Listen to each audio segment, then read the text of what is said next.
이 시간에는 태극이라는 내용을 한 번 더 생각하는 시간으로 하겠습니다.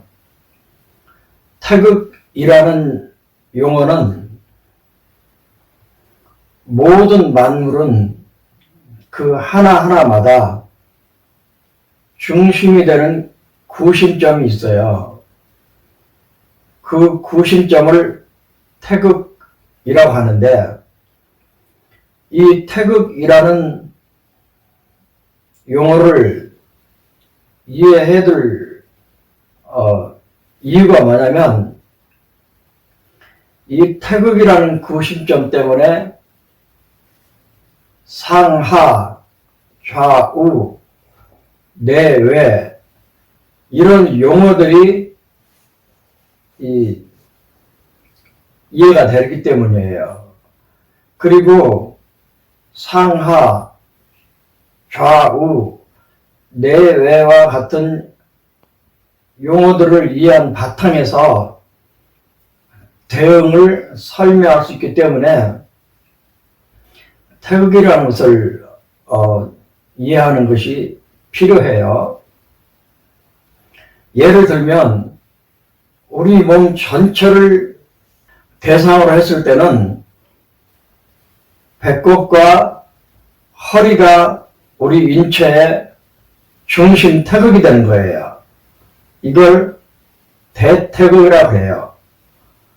이 배꼽과 허리라고 하는 태극을 기준으로 상반신, 하반신, 좌반신, 우반신이 구별이 되는 거예요.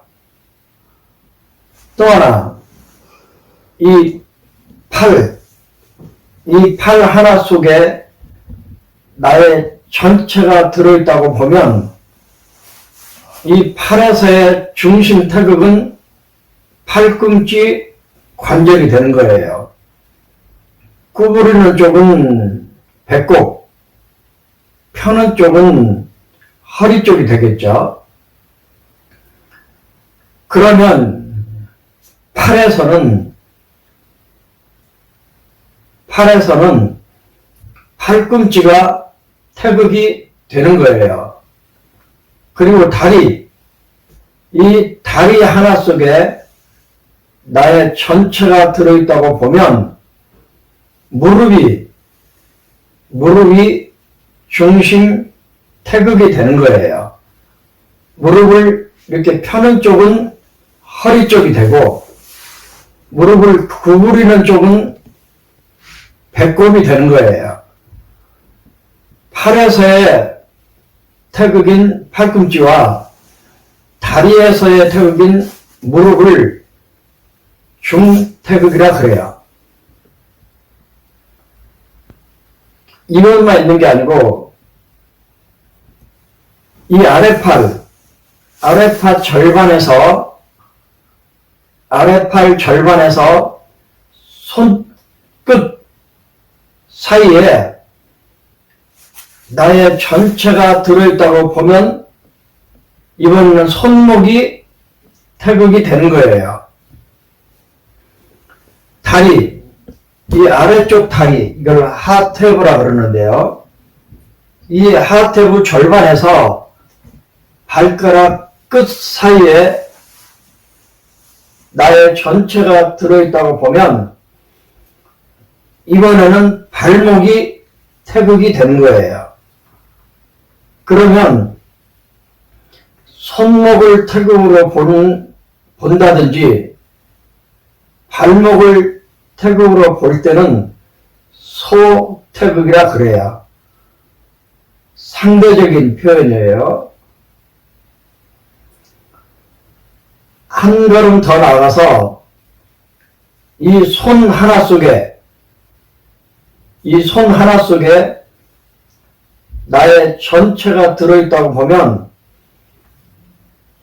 이 주먹, 이걸 본절이라고 그랬어요. 이 주먹을 구부리는 쪽에서는 배꼽 태극이 되는 거고, 주먹을 펴는 쪽, 이거는 허리와 관계된 태극이 되는 거예요. 이 가운데 손가락 하나 속에 나의 전체가 들어있다고 보면 가운데 관절이 태극이 되는 거예요. 그러면 이 태극이란 용어 때문에 상하, 좌우, 내외와 같은 방향을 표현한 용어들이 나오게 되는데, 이게 왜 중요하냐면 태극이라는 관점을 대응이라는 관점으로 생각해 보면 A라는 태극, B라는 태극, C라는 태극이 있을 수 있어요. 그런데 대응 이론의 관점으로 보면 태극과 태극은 대응이라는 점이에요. 대응이란 뜻은 A의 문제가 B로 옮겨갈 수도 있고 B의 문제가 C의 문제를 일으킬 수도 있다는 뜻이에요. 반대로 C에서 생긴 문제를 B에서 치료할 수도 있고 B에서 생긴 문제를 A에서 치료할 수도 있다는 뜻이 되는 거예요. 그러니까 어떻게 보면 A라는 태극과 B라는 태극과 C라는 태극은 처방이 똑같아요. 예를 들면 도면부와 이 몸통을 연결하는 태극이 목이에요. 이 목. 그 다음 몸통과 다리를 연결하는 태극이 허리예요. 그러면 목이라는 태극과 허리라는 태극은 서로에게 문제를 일으키기도 하지만 서로를 치료할 수도 있다는 뜻이 되는 거예요. 이 관점이 테이핑 요법을 할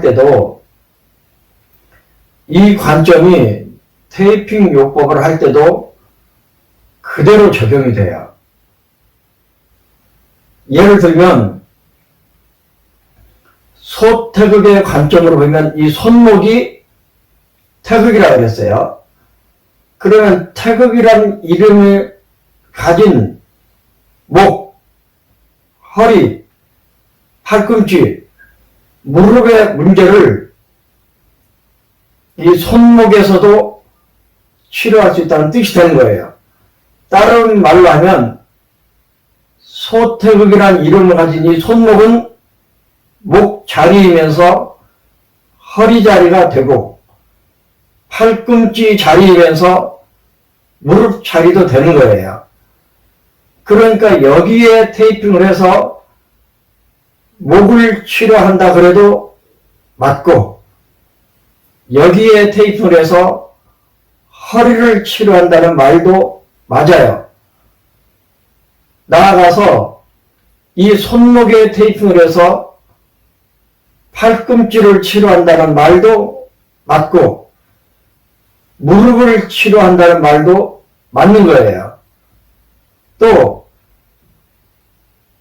손목 자체를 치료할 수 있다는 말도 맞고 같은 소태극인 발목을 치료한다는 말도 되는 거예요.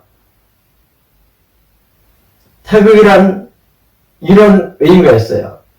또 우리의 결론은 언제나 손이라고 그랬어요.